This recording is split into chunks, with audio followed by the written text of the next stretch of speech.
तानि सर्वाणि संयम्य युक्त आसीत मत्परः वशे हि यस्येन्द्रियाणि तस्य प्रज्ञा प्रतिष्ठिता. இந்த ஸ்லோகத்துல கிருஷ்ண பரமாத்மா அர்ஜுனனிடம் ஞான யோகி எப்படி புலன்களை தன்வசப்படுத்துகிறார் அப்படின்றத பத்தி சொல்றார்.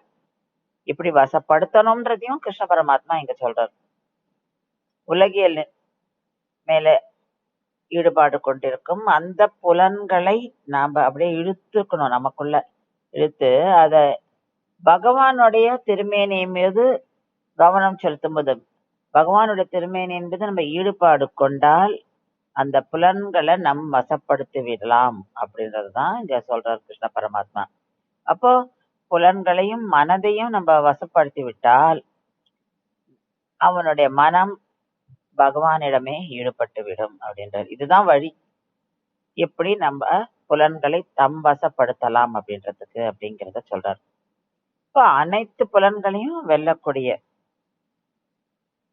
உலகியல் விஷயங்களை நம்மளோட மனசுல இருந்து அப்படியே எடுத்துடணும். அதுக்கு பதிலா எது மேல நம்ம ஈடுபாடு கொள்ளணும்னா பகவானுடைய திருமேனி, பகவானுடைய அந்த திவ்ய மங்கள விக்கிரகத்தையே நம்ம நினைச்சுட்டு நம்ம தியானம் பண்ணணும். அப்ப மனதை ஒருமுகம் பண்ண முடியும் நம்மளால. அப்படி ஞான யோகி பண்ணா அந்த ஞான யோகியோடைய புத்தி ஸ்திரமாகிறதுன்றார். அந்த புத்தி எப்படி ஸ்திரமாகும் அப்படின்னாக்கா அந்த உலகியல் ஆசைகள்லாம் நீங்கி விடுகிறது. அப்போ அந்த இந்திரியங்கள் அந்த ஞான யோகியின் வசத்தில் வந்து விடுகிறது. இப்ப ஆத்ம ஞானம் ஏற்படும். இப்ப ஞான நிஷ்டையில் நிலை பெறுகிறார் அவர்.